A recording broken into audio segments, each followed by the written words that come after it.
Well, it is busy, busy, busy today, Stuart. It's a beautiful day. I have lots going on. We're finishing up sections of the irrigation system. I've got some more trees. I'll be talking about those a little bit later. Hello, gentlemen. Thank you for your service today. You guys have met these gentlemen before, and now we're just following through on some things. But before I give you a little more of an update, I just did a short video for a program that won't be shown until I think it's later in March, Stuart. But I thought you might enjoy getting a little sneak peek at it because I'm talking about how I'm going to be introducing edibles into my landscape, taking into account all of those factors that I call good garden fit. My age, my lifestyle, my zone, how my house faces, all of those kind of things that constitute a garden and a landscape that kind of match up with a good fit to your own particular needs. So Stuart, should we show them that? Let's plug this in here. You can get a sneak preview, and then I'll give you a little more of an update on today's Wednesday Walkabout. Well, as promised, I wanted to give you just a little video glimpse of my own context of my gardening right now. This is different from the potager that I had in the past. It's not going to be a dedicated vegetable edible garden. I'm going to be mixing a lot more edibles into my ornamental landscape. And as you can see, I've got workers here installing an irrigation system, planting some more trees. So all of this is in a state of flux. But I thought that it might be helpful for you if you saw it through my lens and how I am incorporating good garden fit into my own edible landscape now. So for one thing, because this is a smaller landscape, smaller plot than I had in the past, I'm going to be relying a lot more on container plantings. So one thing that I'm having built right now is a massive, it will look like a window box, but it will actually be on supports. By the way, garden fit, this faces south. I am in zone 7, so in the summer this is going to get very, very, very hot, and I need to take that into account, and water is always a consideration. So I'm going to have a large window box here. This will be removed and redesigned, but that way I can have a large container garden right here where I can grow my veggies. Now in the spring, I anticipate that I'll probably have this filled with some kind of small evergreens. Then I will probably, because I want it to be ornamental and beautiful, some kind of bulbs. But then as my additional items, as the kind of supporting cast to those other things, this is where I will have creeping herbs, creeping things like maybe some cherry tomatoes, maybe different kinds of cascading oregano, things like that. And in the spring, I will have fresh greens, chards, lettuces, Latino kale, things like that, depending on the season and what is doing well at that point in time.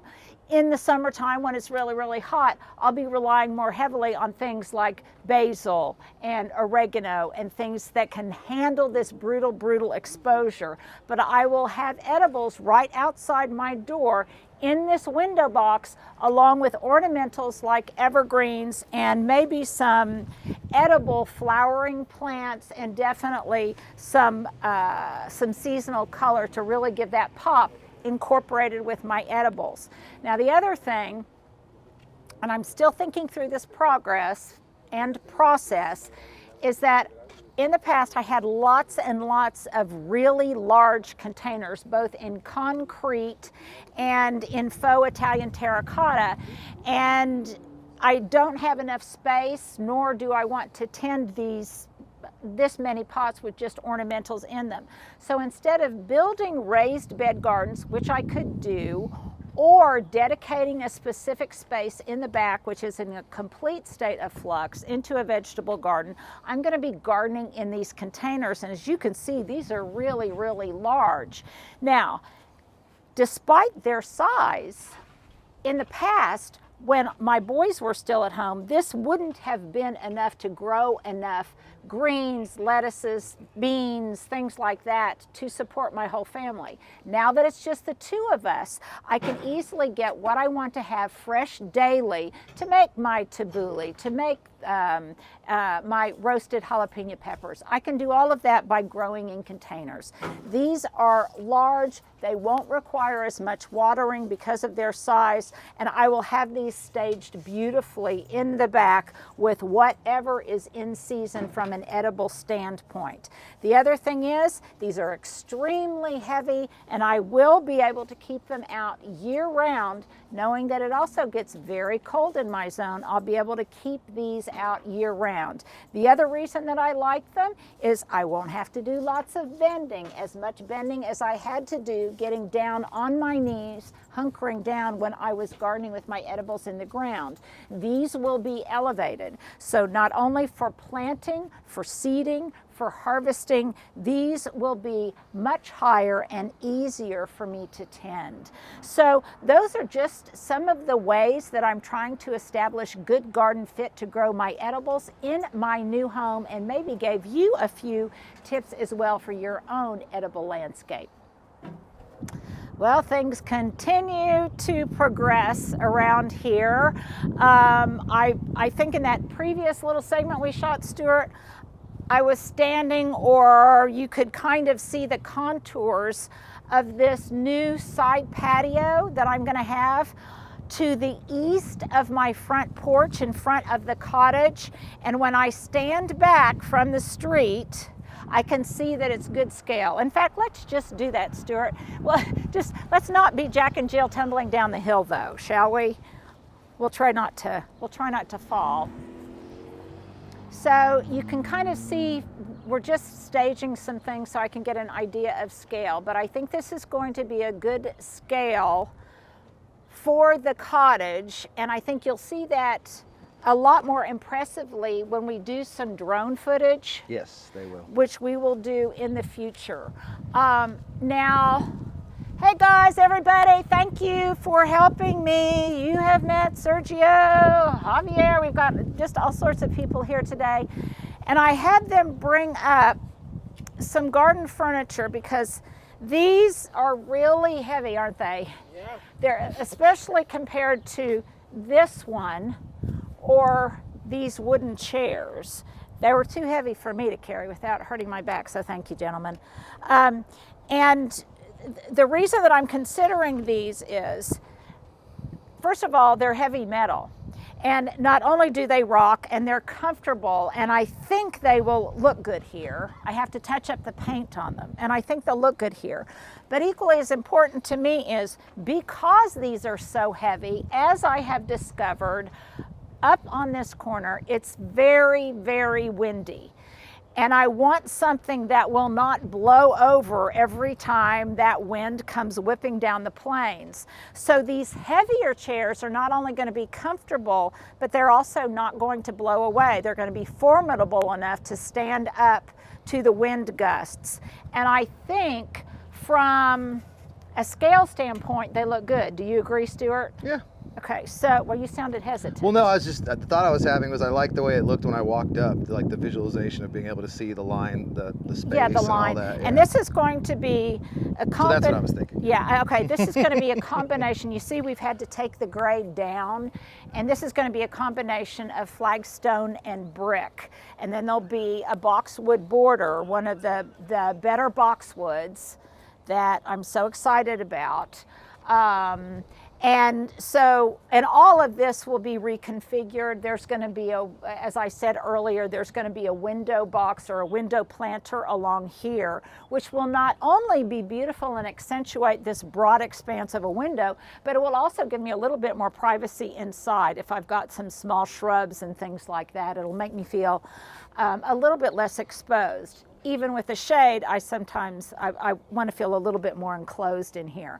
The other thing that will help that is I'll have some smaller trees, some Yopon hollies, small trees planted around here, and this will give this a sense of intimacy, of enclosure, and a little bit of shade. Now, it remains to be seen what else will be in here. These wooden chairs, this one's broken. These wooden chairs will go away. I was just kind of, from a stylistic standpoint, considering my options. I may have a small dining table in here because I'd kind of like, and here's my question of the day for you. I'm thinking about having a white canvas umbrella here to give me more shade, and I think it might look kind of charming on this side of the porch, or this side of the house, east of the porch. So I'm thinking about that, and I think it could look pretty charming. Regardless, I want to have a seating area where Hubs and I can have coffee. I've met so many wonderful neighbors where we can have a beer or wine or tea or iced tea with the neighbors, and we'll have a place to kind of convivialize over here. So that's the thinking on this. Again, all of this is going to be repositioned. Now, yesterday, Stuart, if you were here, I donned my favorite gloves, my Cool Job gloves. And by the way, there's a link to these Cool Job gloves below. And I'm starting to transplant. I did not plant these pansies. These were here when I bought the house. So I'm starting to transplant and feed some of these pansies, these yellow bicolored Maxima pansies, into some pots. This isn't a color that I normally use a whole lot, but I think it's very bright and vibrant. Do you agree, Stuart? I like it. Very bright and vibrant against the house. And so I want to use what I have. So I planted these in a surround to this Green Mountain topiary. And then I think what I'm going to do, Stuart, is I have several urns. You know, even, this is an important point to make. Even though it's still chaotic, even though it's still not finished, I still feel compelled, inside and out, to have, you know, some kind of flowering presence. And so I've got cut flowers, even though the inside isn't finished. And I'm going to plant some flowers outside, even before everything's perfect, for a couple of different reasons. One, because I can't imagine a spring without some of that beauty. Can you, Stuart? I just, you know. Not a Linda spring. That's not a for Linda sure. spring. And also I want to give the neighborhood and the community an idea and a glimpse into what's coming, what's follow. Plus, it just makes me happy. Yeah, it just that's makes the me bottom happy, and my body requires it, that I have to get out here and dig in the dirt. So I've got some new potting soil in the back. I'm going to replenish these urns. They may or may not stay anywhere that things are located now. These are just all out here. A lot of these things are going to go in the ground. I'm going to use some of the larger pots, as I alluded to earlier, to grow my edibles. Some of them may go around the circumference of the little patio here. But yesterday I couldn't resist, and when I was at Home Depot, I just got some of these little baby violas that are just the tiny doppelgangers of the larger pansies. So I'm going to plant these in here, and then I may expand on that theme a little bit later. I'm not sure, but I just needed something that I wanted to do, so I'm going to pot those up this afternoon. And while I am not doing any of the ditch digging, you guys are doing all of that. Are you not? They're doing all this for me, but I will be helping all of you plant when it gets time to put in the boxwood and everything. I'll be right out here planting with you. So a lot to look forward to. These gentlemen have been indispensable. And then more importantly, these just came up when I wasn't looking. And I've got some gorgeous red buds that are getting ready to be planted. Are these going to be installed today, Sergio? Yeah, today. Okay.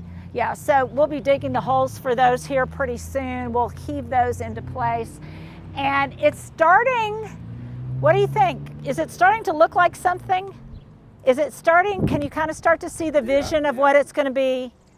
I kind of can. Stuart, can you? Yeah, I mean, it's Each step does that a little bit more. A little bit more, and especially because there's so many topiaries out. So we're just going to keep at it, aren't we? We're just going to keep plugging away, and pretty soon there'll be a garden up front. So that's about it, I think, for this Wednesday Walkabout. Stuart, have I forgotten anything? I don't think so. Later, I have not been in the back a whole lot. We've got other things to be taken care of before I get to the back. But things are starting to happen here, and it's kind of setting, I think, the neighbors at Twitter. So many people stop and want to know what's going on. And once again, I just can't wait for that big shipment of Southern Living plants and Encore azaleas to show up. But I'm getting ahead of the game. That will come later. So there you go. There's your little kind of short, weird Wednesday Walkabout.